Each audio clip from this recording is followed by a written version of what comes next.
Welcome everyone, and especially welcome to our distinguished guest, Gao Xingjian. 欢迎大家，特别欢迎今天的贵宾高行健。I don't think Gao Xingjian needs much introduction here.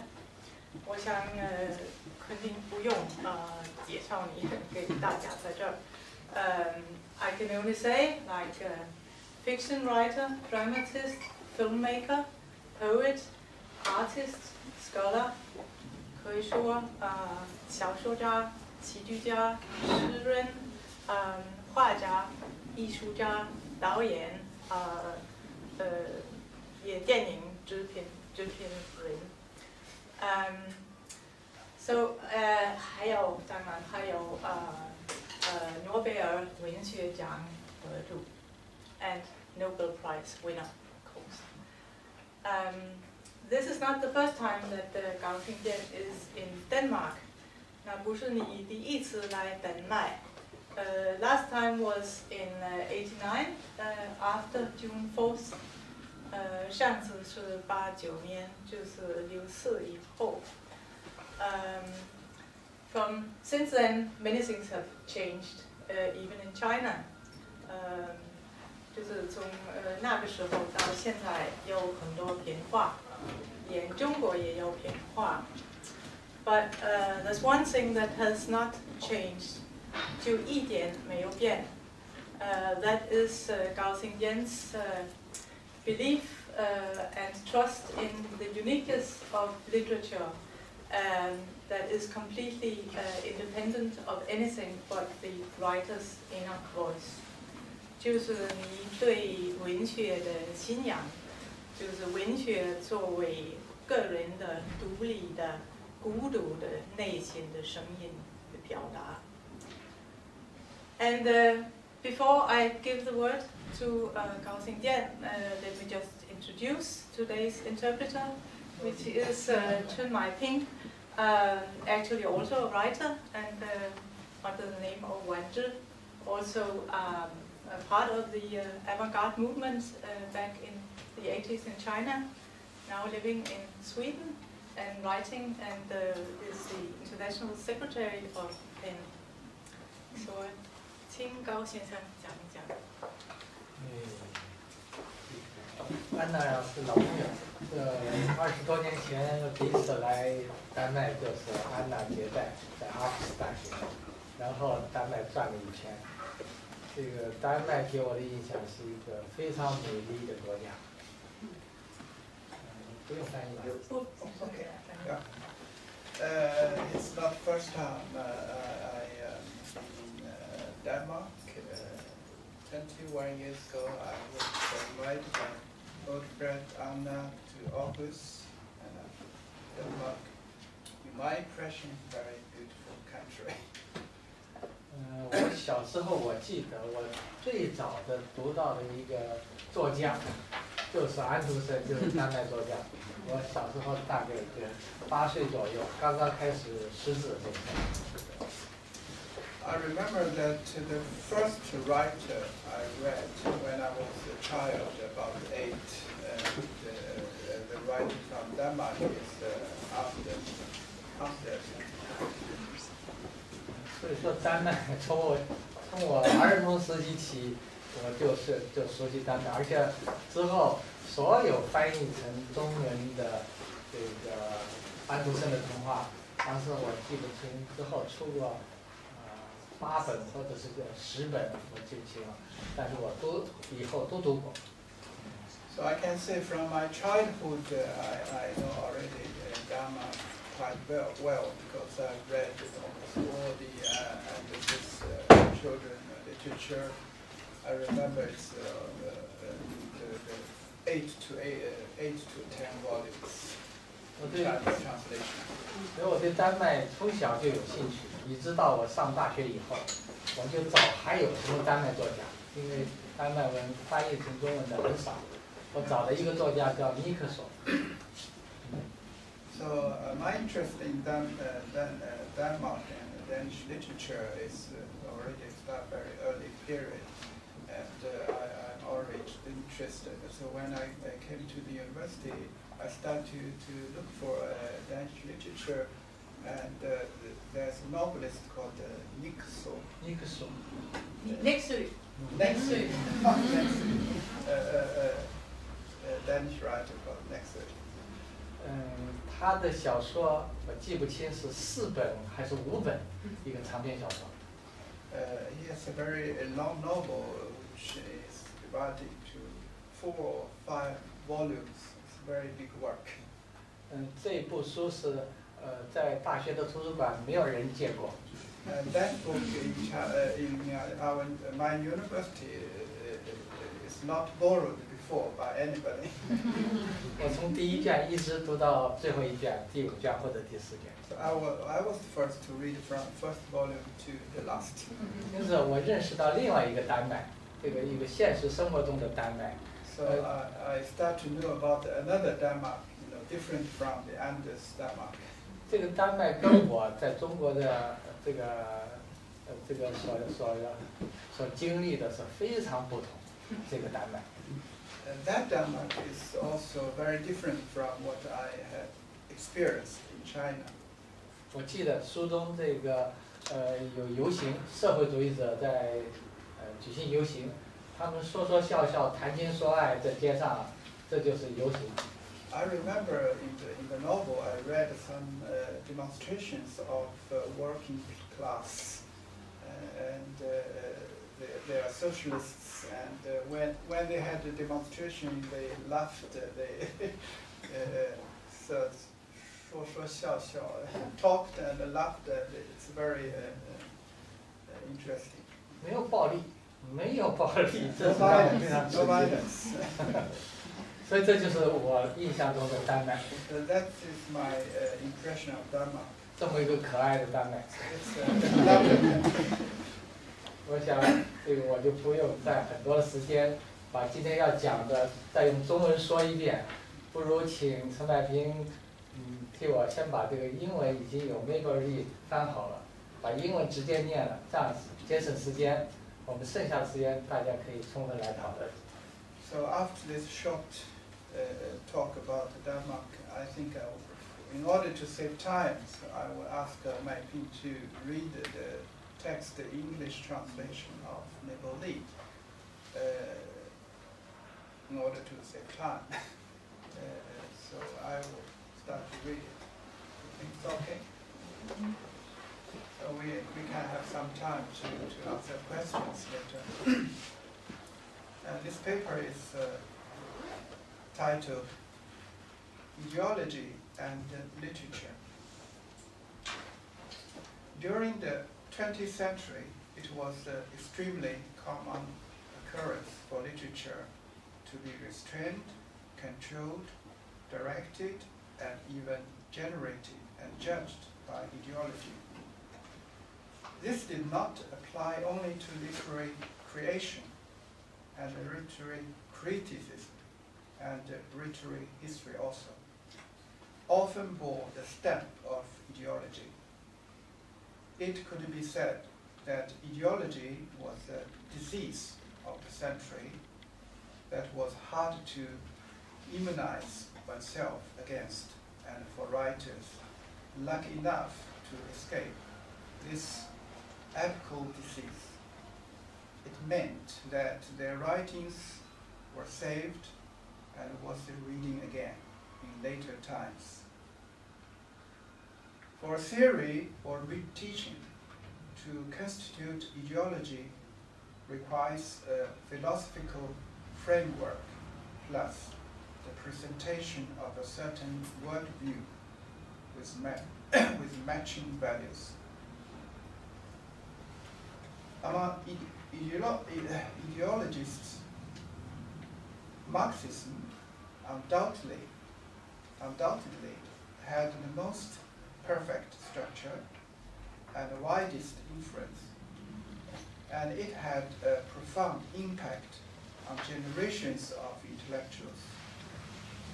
Needless to say, it was the official intellectual pillar of the former communist states.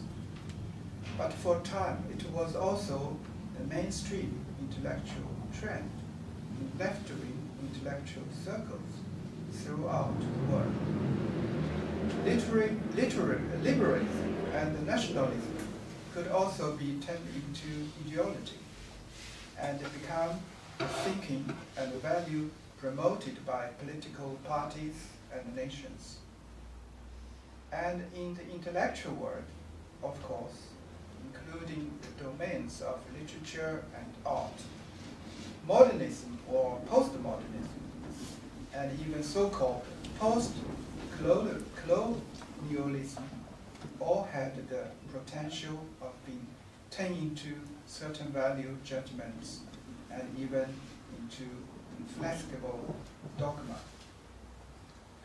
Ideology was initially constructed to explain the world and to establish values system for human society that would provide a reasonable basis for state, authorities, and social structures. If philosophy is thought of as being confined to metaphysical thought, then ideology is connected to value judgments on structure and the various types of advantages in society. However, literature is the free articulation of human feelings and thought, and essentially transcend practical utility. And when writers follow this or that ideological thought trend, they lose their independence in thinking. This was how, in modern times, literature sadly often lost its autonomy and become accessory to ideology. Literature of the 20th century has left behind too many lessons for us.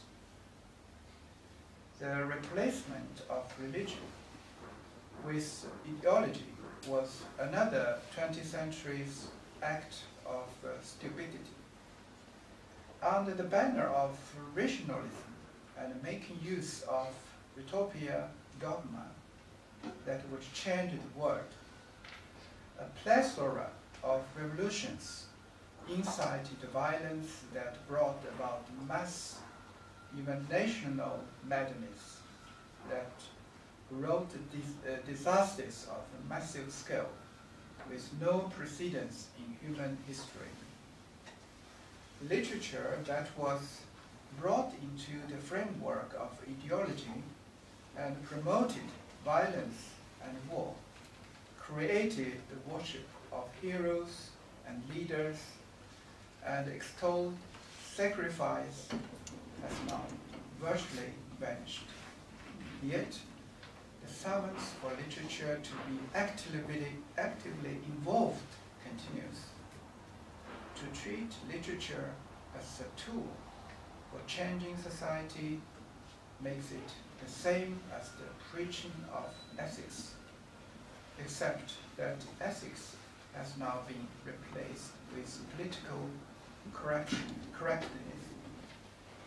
Literature of the present cannot free itself from the fetters of ideology as simply as that. And what is known or as to be involved means to be involved in real politics. And this notion of literature is still prevalent in the contemporary intellectuals' work. Nowadays, it is quite common for intellectuals to discuss politics, but unless one becomes personally involved in politics, usually it is nothing more than empty talk with a little impact on the political situation of society. Moreover, real politics today is party politics, and unless intellectuals join a political party and become professional politicians, it would be hard for them to make a difference. For a writer committed to literature to want to influence politics, it is doubtfully hard. And this is the awkward dilemma for literature being involved in politics.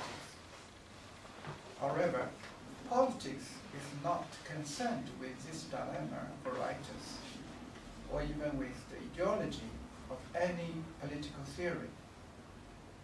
Should a conflict arise between this or that ism and the real interest of party politics, the party will either discard the theory or else theorists will make appropriate revisions or reinterpretations as required by real politics.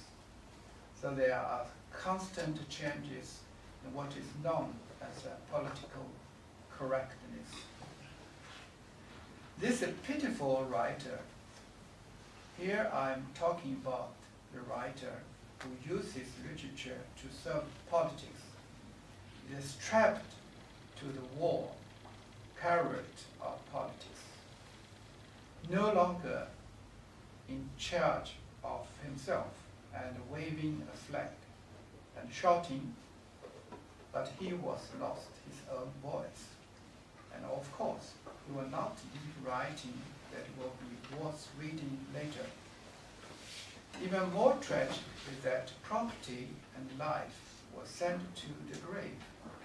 The fate of many revolutionary writers who sacrificed the literature for the sake of the revolution and the centralized politics of communism.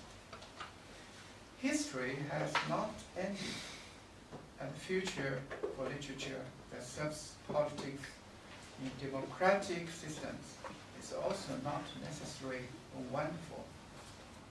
Furthermore, literature is not media and cannot be reported on a daily basis, and each political faction with its own mass media to satisfactorily present its political views certainly does not expect literature to have any effect. If literature participates in politics, at most it will sometimes merely serve as trimming or decoration in party politics. Ideology basically establishes a theory for real politics. A theory does not determine the real profit or lose, or the comparative power controlling politics. Politics is invariably more dynamic than ideology and can be right one day or wrong the next. But it's always politically correct. The writer who adheres to an ideology, or it could be said, because he believes in a certain ism, in fact, will find his ideals repeatedly abandoned by politics. But his frustrations and senses of lose will not be because of defect or mistakes in the ideology. Rather than trying to revise a certain ideology, it would be better simply to serve politics. And this is the inevitably outcome of literature becoming involved in politics. This kind of literature, of course, loses the independence and autonomy that is inherent to literature and belong to party politics.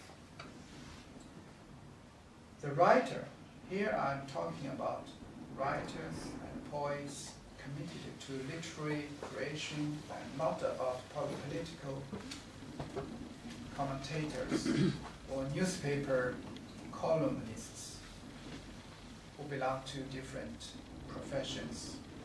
Nowadays, finds it quite hard to make a living, not to align with the politics or not to bow to the fashions and mass tastes generated by the market, and instead to preserve in literary writing must initially come from an inner need that demands expression. In fact, this is actually the original intention of literature, and it may be said that this has been so since ancient time to the present, and both in the East and the West. This kind of literature that transcends ideology and politics and transcends political benefit is a testimony to humankind's existential conditions and human nature.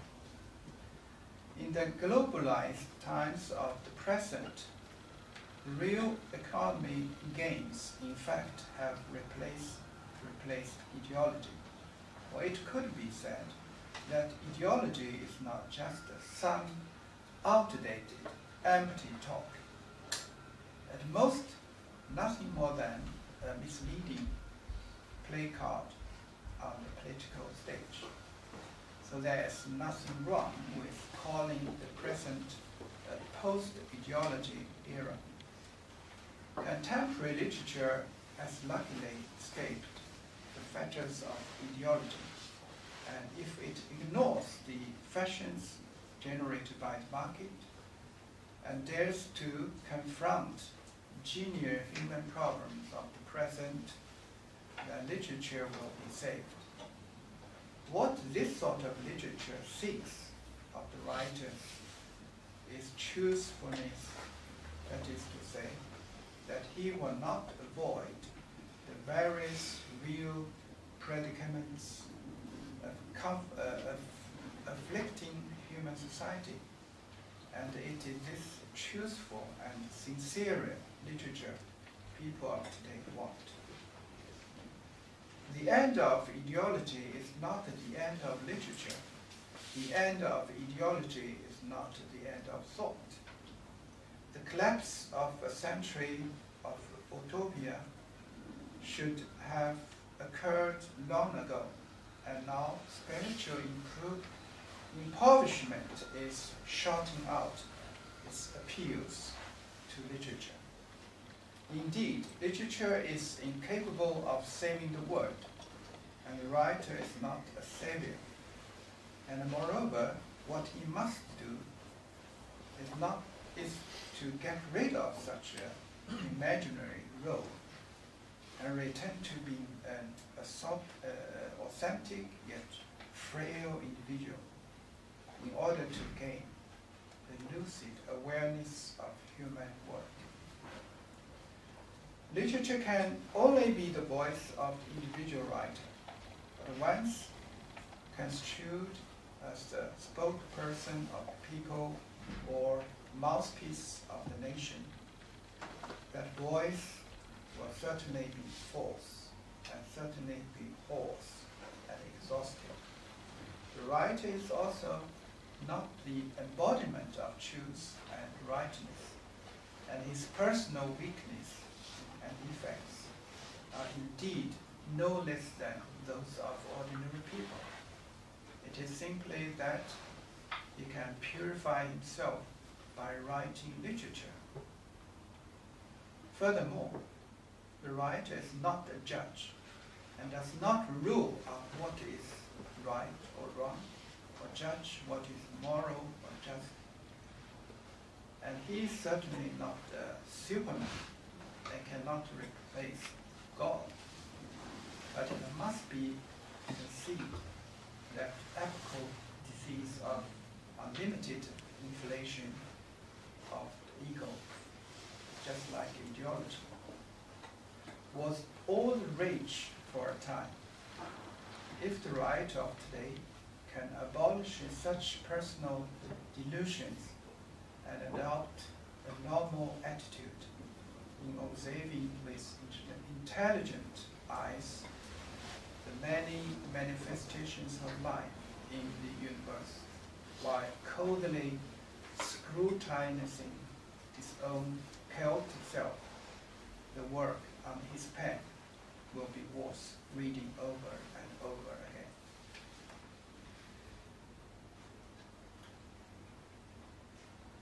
again.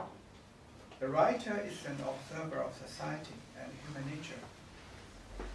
Once he discards practical benefits, casts aside potential psychological obstacles, and has a clear understanding of himself, his observations will be incisive and meticulous, and with nothing taboo, he will penetratingly expose and present the true situation of human life.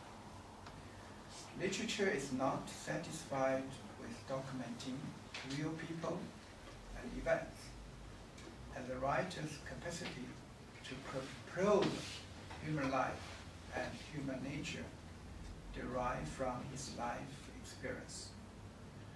But even more important is the writer's unique, innate capacity both to probe far into behind the depths, as well as to use aesthetic means to linguistically relate the perceptions that have been aroused in him. The reason why testimonies on human existence left by the writer remain vivid and powerful over time is not due to purely to linguistic skill, but lies more in the aesthetic feeling that the writer endows his characters. These feelings are different from simple right or wrong or ethical judgments, but are human feelings infused into the characters. Of course, these also derive from the writer's attitude to his characters, and it is precisely these aesthetic feelings that makes the character virtually breathe with life. Tragedy or comedy, or tragedy and comedy, and even all the human emotions and desires can all be aesthetically manifested, sad or amusing, absurd or humorous, noble or comic, are all endowed by the writer. And this aesthetics that is closely associated with the emotions is incomparably richer than rational inclination. And it is this that makes literature different from philosophy.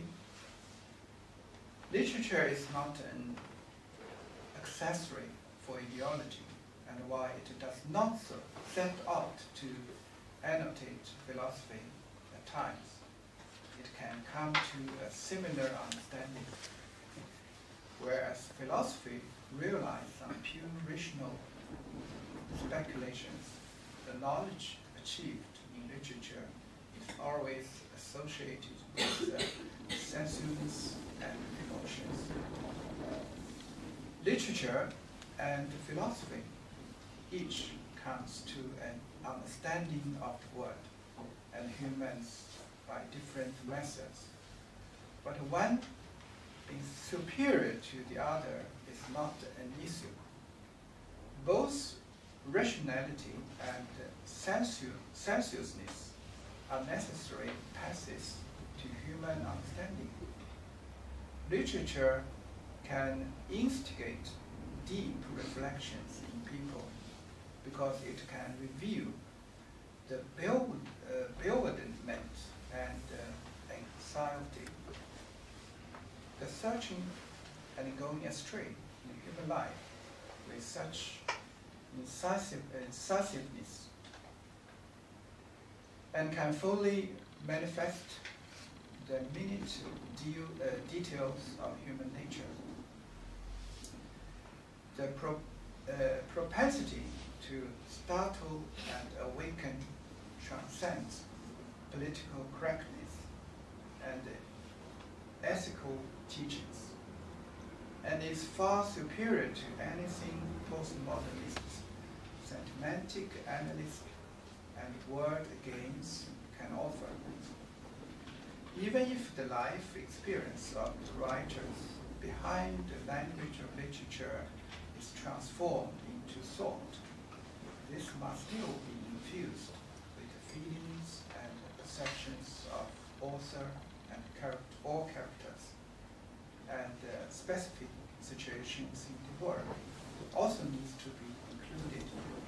So it is not purely the formulation and working out of rational concepts. There were two types of thinkers. One is the philosopher, who relies on rational metaphysical speculation, and the other is the writer, who relies on literary images. The former can be found in great thinkers of ancient Greece, and the latter can be found in writers of tragedy and comedy in Greece of the same era. They each use different methods to provide later generations with knowledge about human existential situation, most often dilemmas, and about human nature. In Europe, during the Middle Age, when scholasticism stifled thinking, it was the poet, Dante, whose understanding of the word and people turned out to be superior.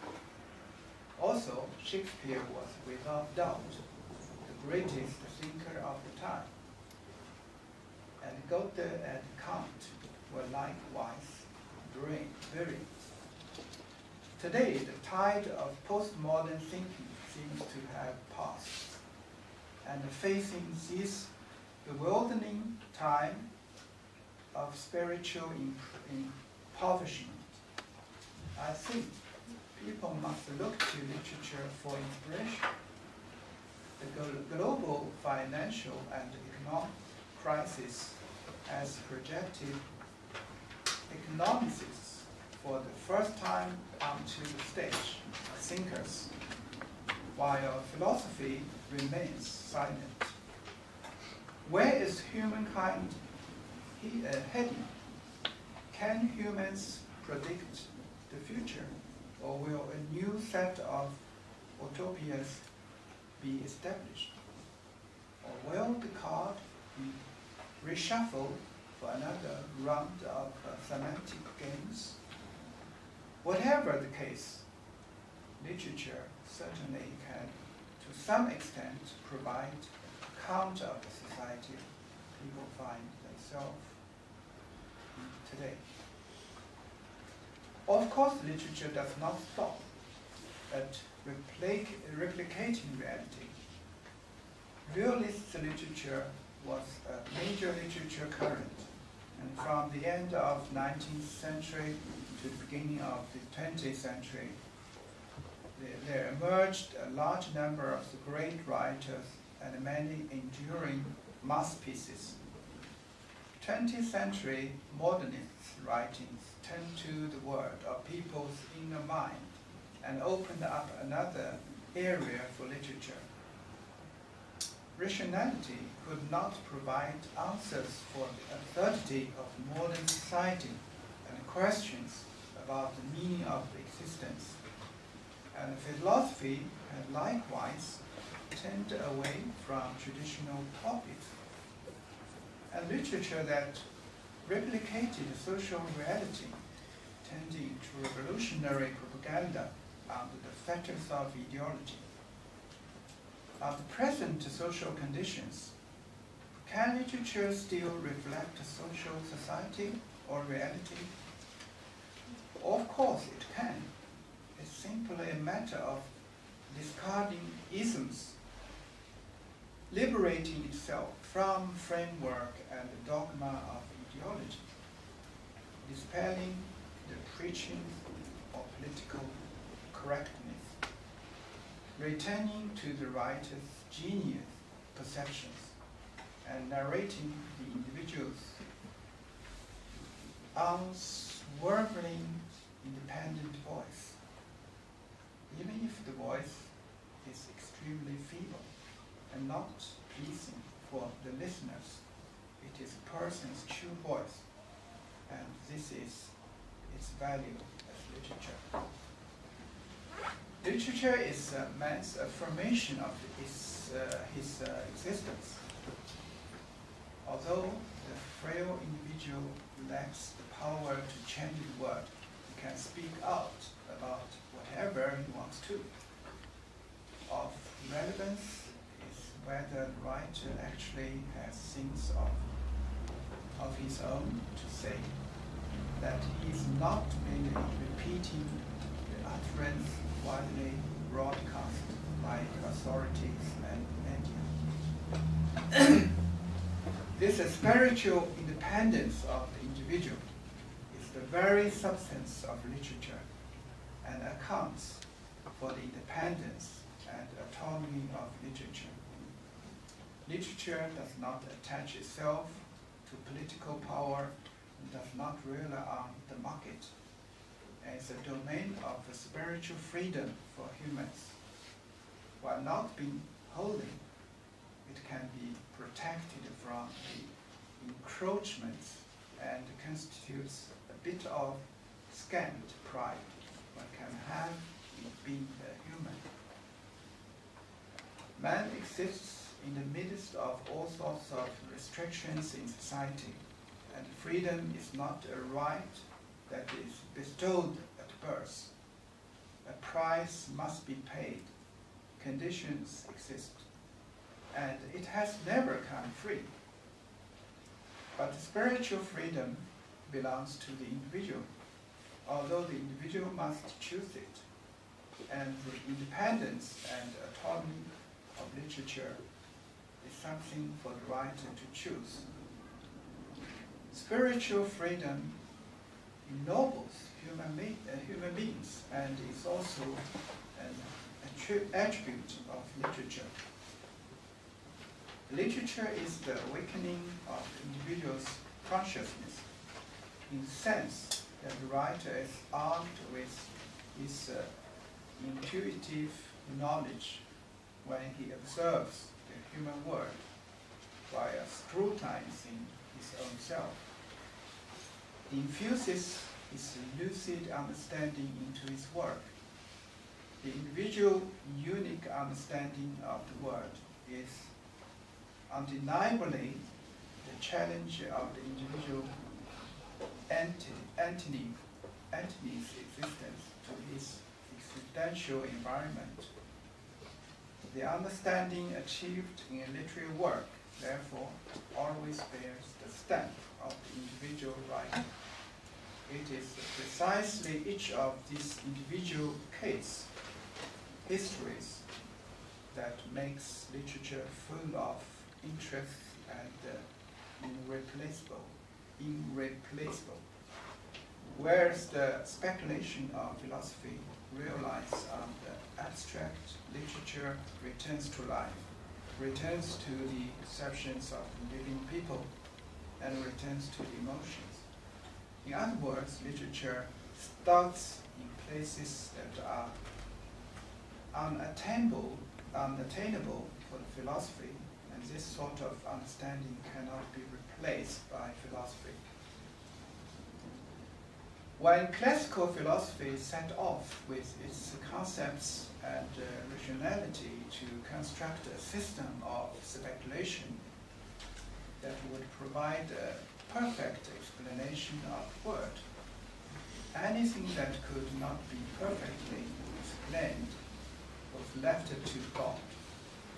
However, there can be no end to what literature can say, that it does not rashly set out to provide a certain worldview. Moreover, it is always open-minded and fills people's minds with thoughts and endless emotions. Also, also because of literature confronts life with its infinite variations. It does not end with the death of the protagonists or the author, or will the conclusion of the work. Every writer presents a unique vision, and he does not use this unique vision to replace another writer's. It's not like philosophy, for which criticism is its premise for establishing a theory that is often promoted as the ultimate and only correct truth. Although postmodern philosophy advocates ambiguity and even the elimination of meaning, it nonetheless is established on the premise of death to all predecessors. Literature is not exclusionist and does not clear a path itself with criticism, but instead, each person says his own thing, so there's infinite variety. Literature also does not take social criticism as its solution. It does not use a prefabricated worldview and a value system based on this to judge the society. Literature testifies rely only on aesthetics. Aesthetics primarily derives from human nature. It also has close associations with corrections of cultural influence that has taken over a long period of human history. Moreover, it transcends language types and can be translated and communicated all over the world. The emotions evoked by the aesthetics infused into work by the writer, and this emotion is powerful and can strike a responsive chord in readers of different nationalities from different times, making literature a spiritual wealth to be enjoyed by all of humankind. Therefore, the aesthetics that writer endorse a literary work may be considered an ultimate judgment transcending practical benefit, right or wrong, good or evil, as well as social customs and the times. As long as the work constitutes to circulate in word, people will continue to read it, and the aesthetics, feelings evoked by this literary testimony will transcend history and survive for a long, long time. Strictly speaking, era has no significance for literature, although each work by a writer to some extent bear an imprint of his own times. To divide literature into different periods or different eras or by different isms is the business of the literary historian, but has nothing to do with the creation of the author.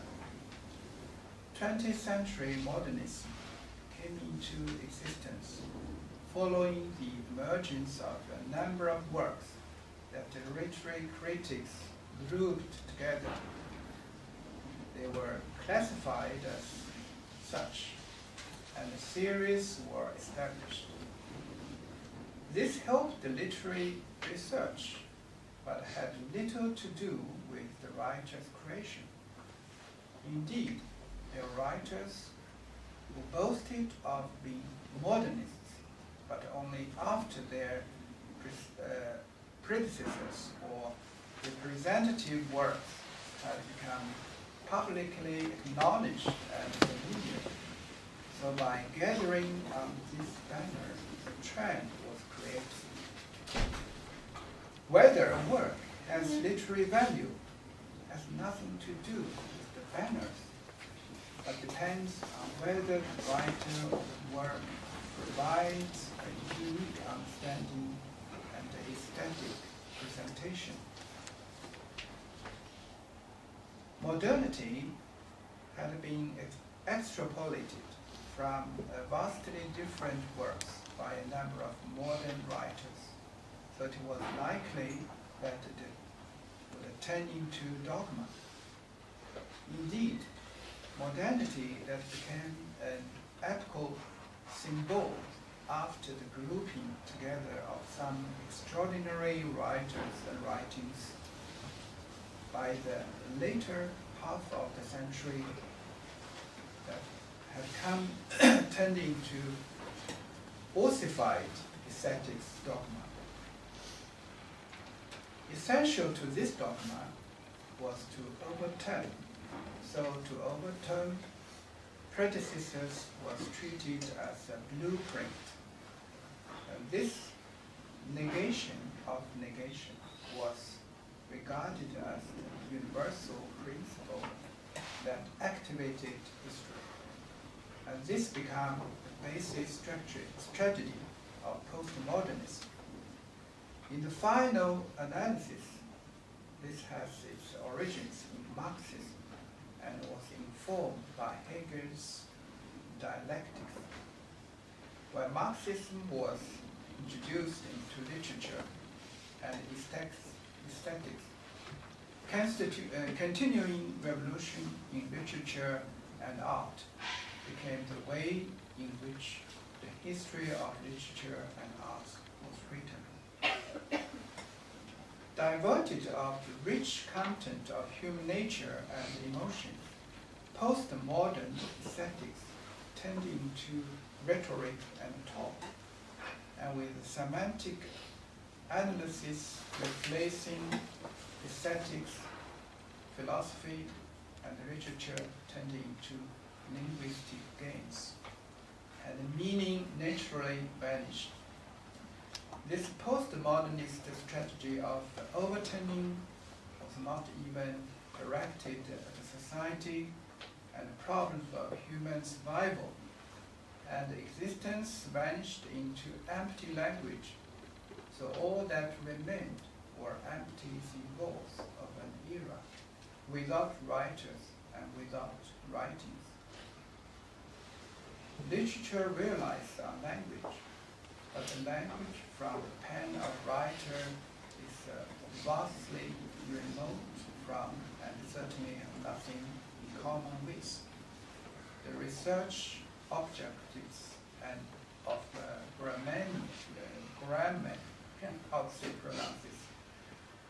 grammarian, and the linguists. Grammar and analysis and descriptions of grammatical structures and functions are concerned with the lowest stratum of language. Nonetheless, like any discipline, this can lead to endless learning. But grammar is so vastly remote from the literature. The language of literature conveys human thought, emotions, and spirit, and also the rich literary heritage of humankind that is embedded within it. Writers of each era merely strive to create new ways of expression, and in so doing, they enrich the language. In this sense, the writer is creator and innovator in the language of his people. For the writers, literature does not constitute, signifies, but vibrant human voices that contain every human emotion and desire.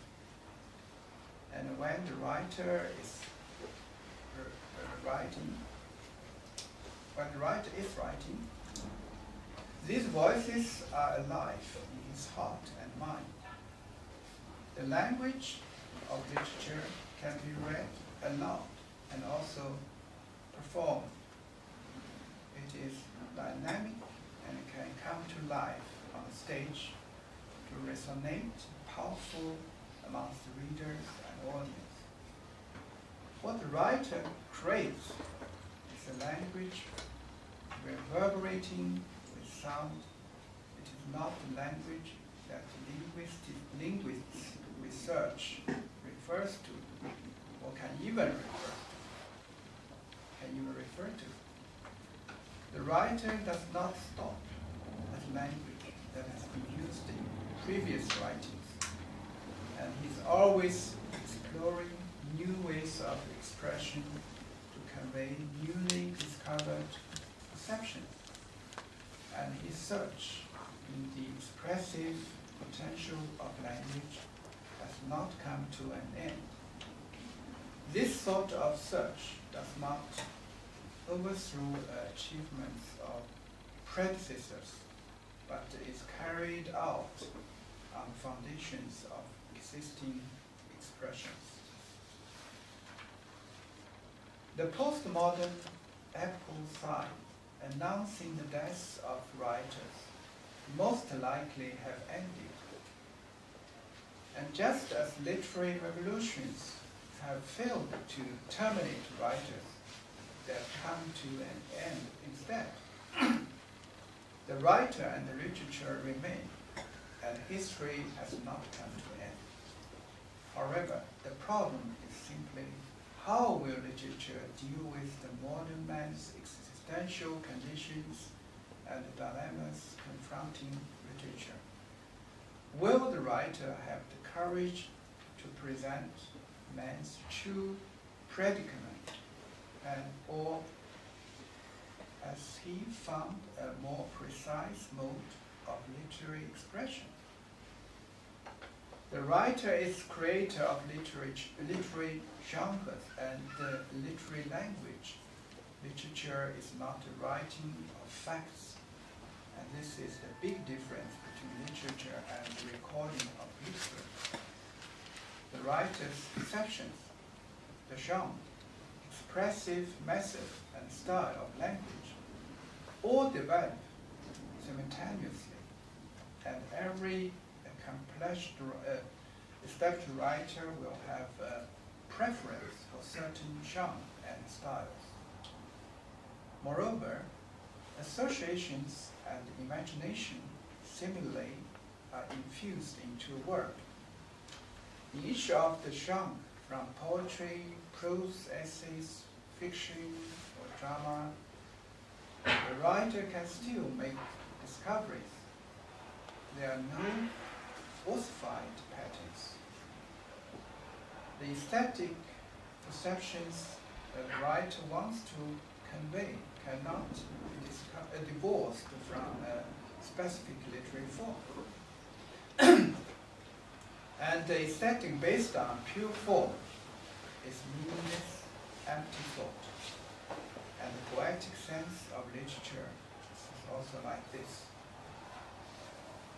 In these times, when politics is pervasive and the law of profit engulfs the world with overweening human greed, where can poetry be found? And beauty has gradually become a distant memory. Man, I refer not to the humanist concept of abstract man, but to the disparate individuals of society who never before have been so frail in confronting the loneliness that is man's existence. The lonely individual does not lack thinking. His questions on meaning of existence are more perceptive than at any time in the past, and he sees freedom as an urgent need.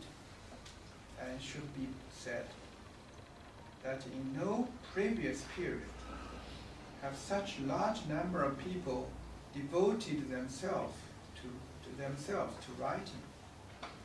Literature has become something for people to rely on in these times of spiritual impoverishment. There is the hope that a trace of life can be left behind. And this, to some extent, shows that literature has not perished. As to when there will be another literary renaissance, this can only depend on historical chance. And literature, like fate, is determined by desperate chance events. Thank you.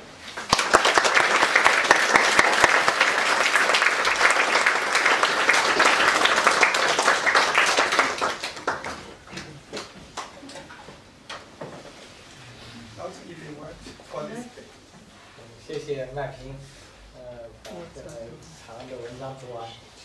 这个，我想下面大家有什么问题，尽管可以提问，我们可以讨论这个关于这文章中讲的问题，也可以谈到这个其他的有关的文学问题。Yeah, if you have questions, you're welcome to raise, and yeah, now the graph is open to you. And you can help. Maybe you can just see who asks questions. Oh, yes, I can. Yeah. And please, can you say who you are also? My name is Susanne Freide. I'm affiliated with NIAS as a researcher. I was interested in asking about what strikes me in your novels is the loneliness of your protagonists. And I was thinking to what extent this Can you raise your voice? Yeah. Sorry. I'm interested in asking about, it strikes me that the main characters of the novels tend to be very lonely and sort of existentially dissatisfied. And I was interested in asking whether this somehow reflects your experience of living in exile, whether there's any relation. 他觉得你在圣经里的主要人物是这种是反映在交往中的这个生活经验。一个人的圣经是在我已经到了法国以后写的。And that novel, One Man's Bible, is written in Paris when I left China. 那个其实我生活到处去，因为在法国这个很自由。In reality, my life there was not so lonely. Free world. 但是回到那个时代，当然那个时代你是不可以有思想的。But returning to the era by writing in a era that you are not allowed to have fresh thinking. 如果你要有些什么思考的话，有什么自己内心的话，也要符合党的这个教条。In that era, that's an era in my life in China, whatever you thought you should accord with the party's ideology. 这在一个瑞典人是无法想象的。不是瑞典人。当然。So for a Danish person, Danish people, maybe you cannot imagine what the situation was. 你甚至不能跟你的妻子或者是家里人来讨论一下，自由的讨论一下你的看法，这都是不可能的。It was impossible, not possible to discuss freely with your wife about what you thought. 所以一个人如果说还有什么思考的话，他只能悄悄的在内心里。So, if it was possible for a person to think or discuss some issues, it had to be a loneliness thinking that discussion with himself or herself. 所以如果你没有这个思考，那就等于我没有思想，是吧？就麻木不仁。你必须你必须要有一个思想。如果你没有思想，那你就只有党的思想，是吧 But if a person does not have thought or cannot think, he is like a living force. So, so the other possibility is to think like party. 所以在那个时代，我充分感觉到文学是必要的。So at that time, I feel the most necessary that literature is indeed in need.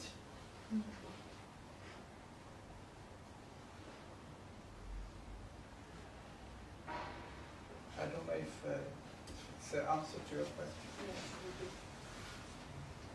So I think novel in Paris is his memory of the past time. Yeah.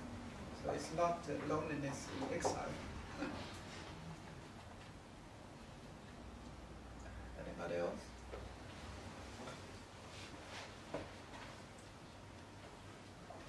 Okay, so I want to ask about you said in the essay that there was a fundamental difference. Literature was not documentation of facts. I think you said literature is not fact, and it strikes me there's some sort of balance in, for instance, Xingjian, which is, as I see it, built on a traditional Chinese factual genre, the Yoji. Oh yeah. And then I have, for instance, a recent edition of the book, and it was included photographs, which strikes me as another form of documentation.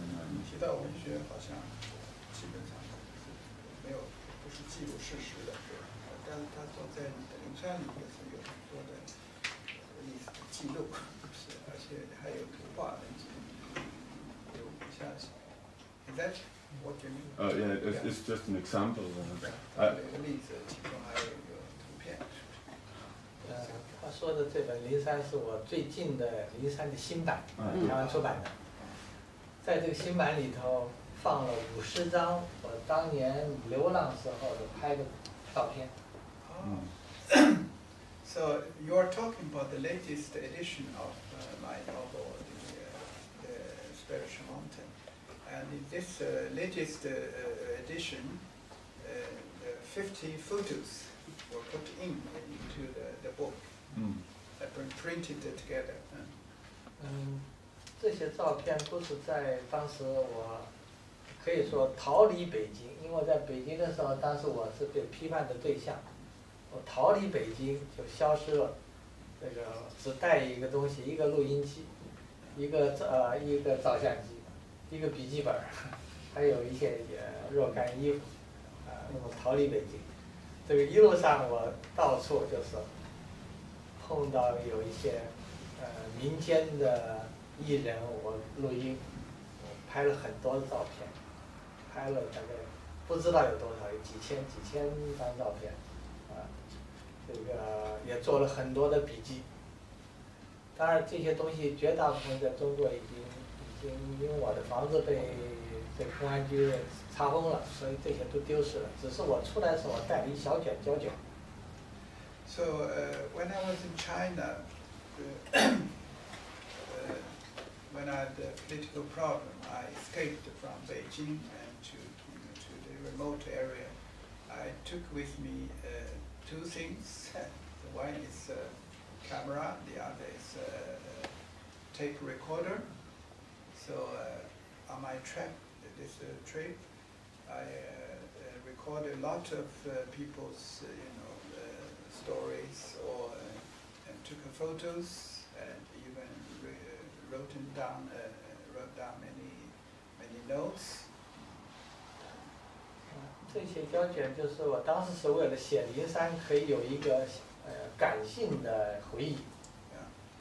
And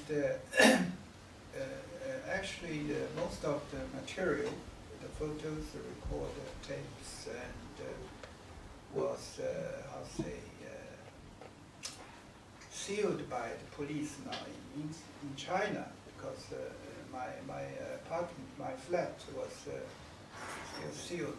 So I had only one row of photos with me when I left China, and it's a record of my traveling during this trip. 现在这些照片，我今天来看是吧？显然在中国已经拍不到这些照片。这我照片中的拍到的一些景象，除了个别的风景以外，在中国已经不存在了。These days, when I look at these photos, I would say that you can never take the same photos now in China. Well, if you go to the same place, but the pictures are very different. 所以今天来看这些照片，你不觉得它是一个实实在在的东西？它是一个灵山的部分。So in my eyes, that these photos are not really something of the reality. So it becomes a part of the novel fiction. 他的意思说，你说文学不是记录事实，这个怎么说？文学当然不是对现实的记录。To me, literature is certainly not a record facts. 在我的书中呢，可是又有了，真是有历史的记载，有历史的记载的摘录，包括这个县志，是吧？这个包括中国的一些古迹中的故事。So it's true that you mentioned that in my novel there were some records of Chinese history from some 县志 the county, how say 这是等于是甚至是就是文献，都是叫文献性的。From some historical documents. 但是如果只有这一层是没有这个小说灵山的。But if there's only this level of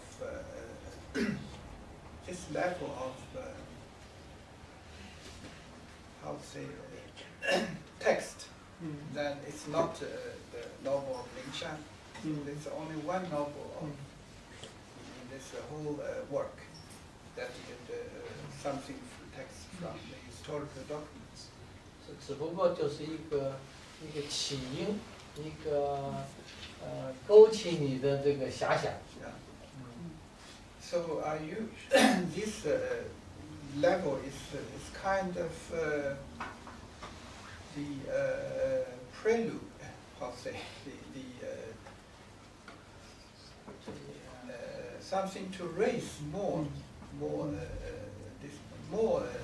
expressions. So it's only like how to say, it's the thing that this is a text to inspire something more.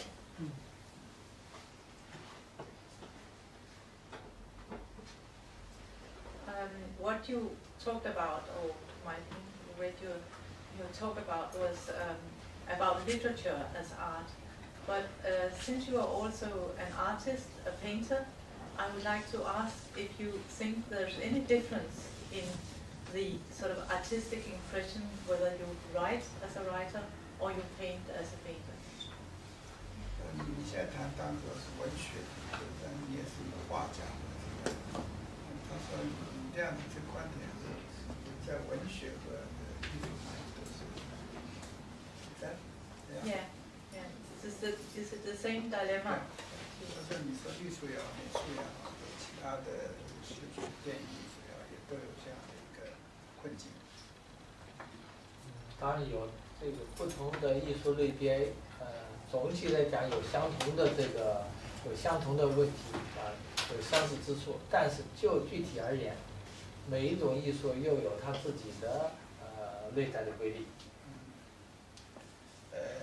Generally, the dilemma is the same, for literature or other kind of art. But each art has also its own principles, has its own problems. 比方说绘画，绘画对我来说是绝对排除语言的，根本不用语言。For example, about painting, for me, to paint should exclude languages. 我甚至写过一些文章，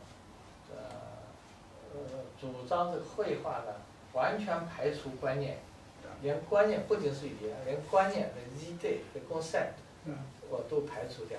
我认为这不是绘画的本性。I have even written some essays to argue that painting, or my idea or concept of painting, should even exclude not only language but also ideas and conceptions. Not put conception to painting. That is not my kind of painting. 对我来说，纯粹的绘画就是视觉的。一个视像，就是眼睛所看到的一个图像。For me, the pure painting is purely vision, no other elements. 一个对我来说，一个最好的话，就是说你根本不要去解释，你就可以看它，而且趣味无穷。So for me, a good painting or artwork, you don't need explanation. You just look at it, and you then feel you have enjoyed looking at it, and you can have more imagination with feelings, emotions. But you don't need explanation with words. 康德讲过一句话，我是非常赞同的。他说有两种思想。Kant, German philosopher, has said something like there are two different thoughts. 一种就是绘画，在绘画中是有思想的，再就是文学语言是有思想的。There are two different ways of thinking. One way is in the paintings, and the other is in the literature. 这种绘画中的这个思想是不需要经过语言来翻译的。So the way of thinking in painting is the way without words, without language. 所以，比方说，我们要看一个文艺复兴时期一张杰作，这个不管是你是哪国人，不管你受的什么文化背景，你感动就感动了。For example, if you look at the painting from European Renaissance, no matter which country, which language,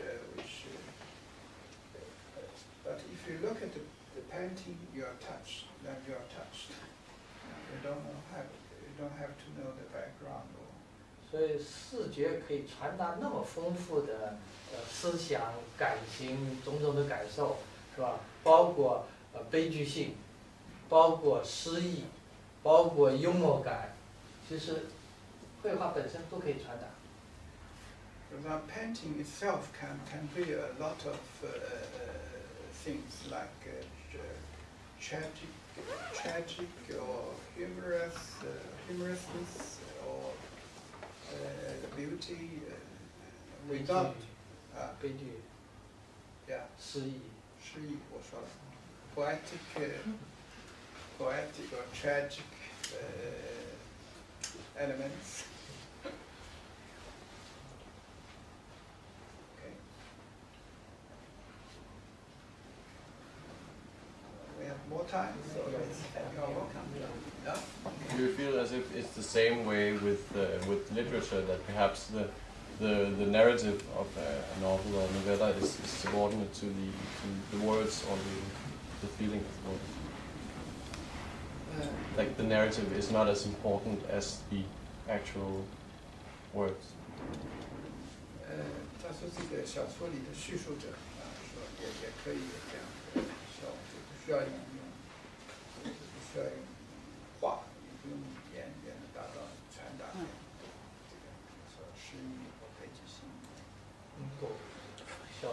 是语言的艺术，离不开语言。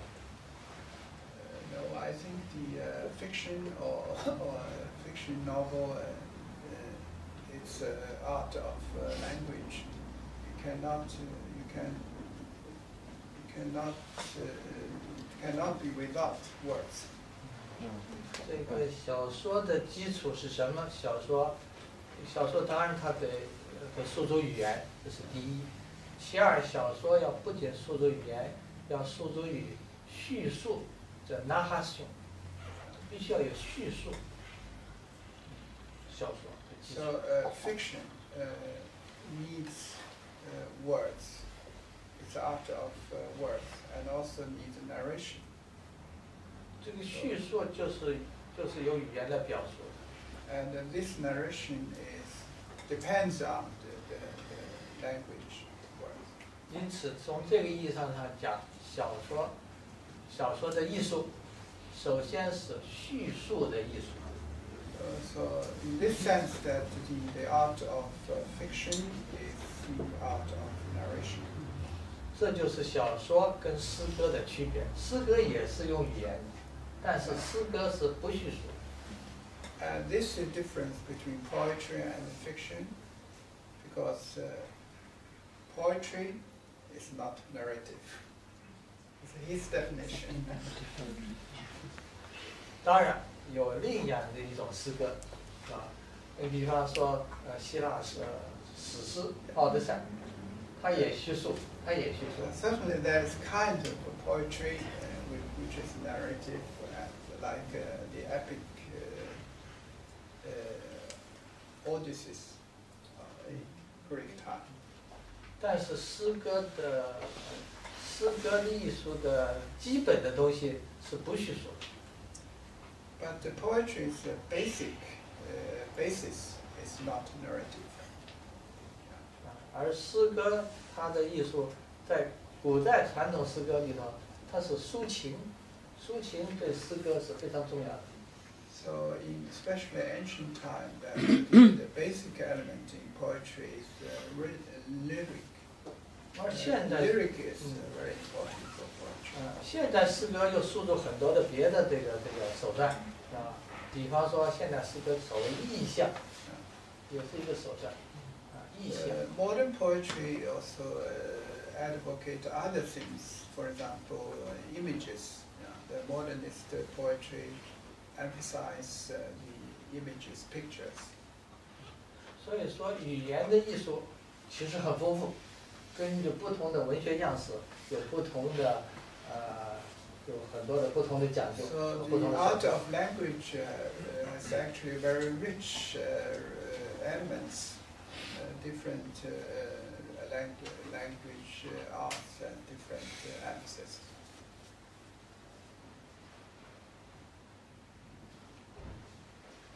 I wondered if literature is to convey or to describe human life and human feelings, then why does you use so difficult structures with the pronouns?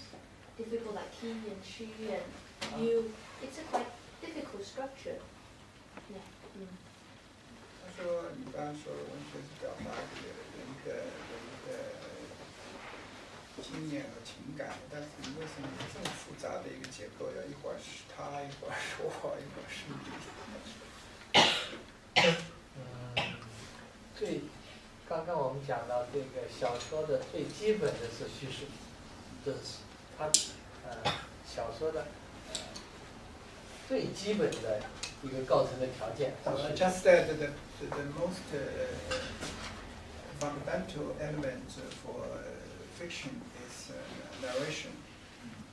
但这仅仅是小说的起点。就小说这个叙述的艺术而言，有很多的手段。But this narration or narrative element is only the starting point of fiction, and there are also many different methods of narration. 比方说，在传统古典小说里头，这个叙述者有一个全知全能的叙述者，他是躲在这个小说的叙述语言背后，是他在叙述。In the classical literature, there is always a narrator who knows everything, who is omniscient everywhere, and he knows everything, can tell everything. So he's called like a god. The narrator, like God, knows everything everywhere. 那么到了现代小说，就觉得这种全知全能的叙述角度是不够的，不够真实，让人感觉的不够真实。In modern time, modern literature, modern fiction, the writer will feel that this kind of narration is not enough and is not real. 那么就要把这个叙述者变成一个主观的叙述者，谁叙述？比方说我在叙述。Then the modern fiction emphasizes now the narration of subjective. It's my narration, what I see and where I am. 或者就设想这个叙述者，这个设想用人物的眼光，某一个人物的眼光来叙述。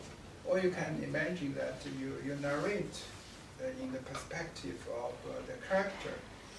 So where the character see or where the character is. 而在灵山呢，就更加复杂了。这 Yes, 个 it's more complicated in the Lingshan, the spiritual mountain novel. 因为这个主观的叙述者，这个主观的叙述者是谁？我们提一下，通常有三个人称，我、你、他，三个人称都指一个主语。So when we use the language, in language, subject can be spoken in three persons: the I and you and he or she. 如果我们再进一步，是吧？这个三个不同的这个人称指定的一个主语，都是一个人的话，这就是出现了灵山小说的这种结构。But we can imagine that if the you and I and he or she are actually one same person, that's the structure I use in the spiritual mountain. So it becomes the problem that you said. 灵山的结构就把情节的结构换成一种人称的结构、叙述角度的结构。So in the spiritual mountain, I replaced the structure of plot into a structure of the persons, three different persons.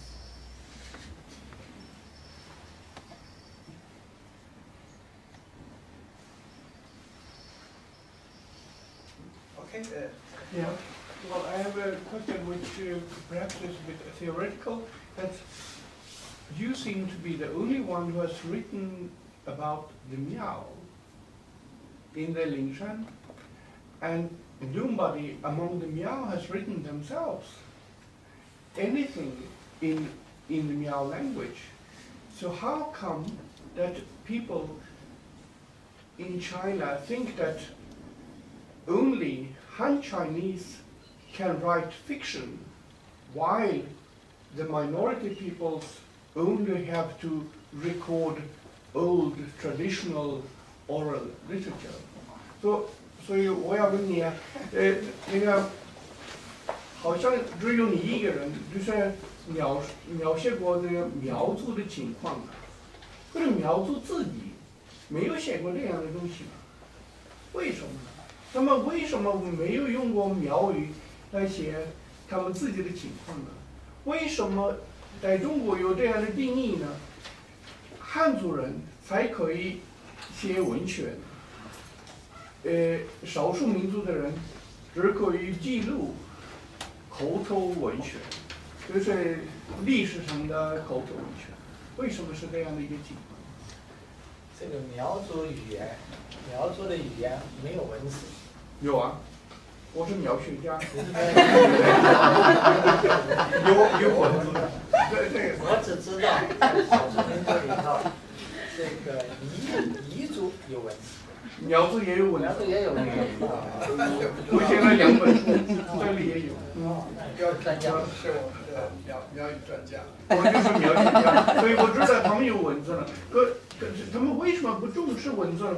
可是不只是苗族呢，就是几乎是所有的少数民族呢，他们都不写什么。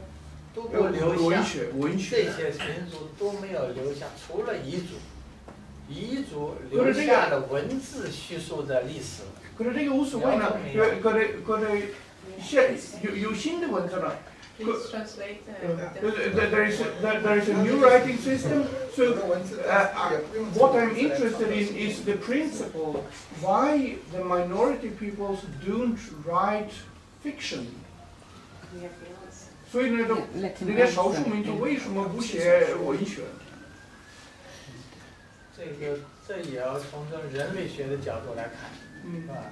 这个小说的出现，在这个汉族文学，就是用中文来写的话，也是很晚的历史，不是很早。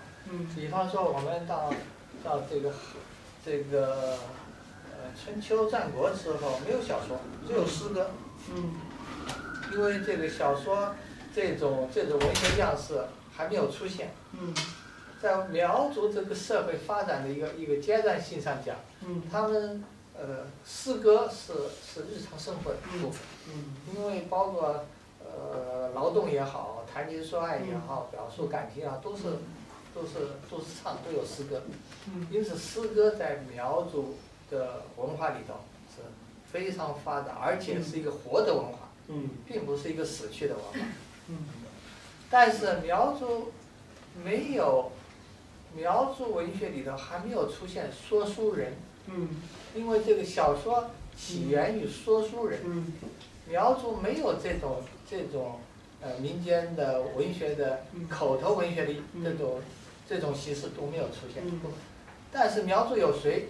有巫师。我有很多东西是从巫师的记载里来的。但是巫师里头有故事的雏形，还不能说是这个小说故事。但是这巫师，所以我在我的灵山里头有一段是巫师的咒语。这巫师咒语我根本不懂苗语。那么我通过我认识的苗族朋友，他们是做了录音，做了记载，这是。这个少数民族地区的这个文化馆的一些干部，他们又懂汉语，是吧？又是苗人，他们做了这个工作，我跟他们交成朋友，所以我就得到了他们记录的一些这个巫师的一些这个记载。怎么译成中文的？是他们翻译的。I need to translate what you said. Gao said the Miao minority in China, they don't have kind of narrative literature as Han Chinese had. Maybe it's because the reason for the problem you raised, why the Miao people does not have fiction. It's also refers to also anthropology backgrounds, because in all human nationalities, the fiction comes quite late. In Han Chinese literature, before Han dynasty, there are only poetry or the other texts, but no fiction. So in Miao, it seems that they're still living a very earlier period of the anthropology period. So they have, for example, poetry, songs, and in my novel there's a record of some Miao legends, but they are told, or they are from some shaman tellings. not from narrators, narrative artists. In Chinese, in Han Chinese history, we have Shu, storyteller. But he said in Miao history they didn't have it, but they have shaman. The shaman can tell stories, but like songs. And he asked some young friends to record and also translate into Han Chinese. So there's some text in the novel. That's yeah. That's the summary of the answer. Yeah. So time is up, and I think we should thank you very much indeed for coming and sharing your thoughts about literature, discussing with us. And I would also like to add that there's another opportunity to meet Gao Xingjian tonight at the Literaturhaus in Møllegade at 8 o'clock. There will be readings of fiction and poetry, some film introduction, and discussion, further discussion about literature, informal discussion about literature. So that's tonight at 8 o'clock. So far, thank you very much.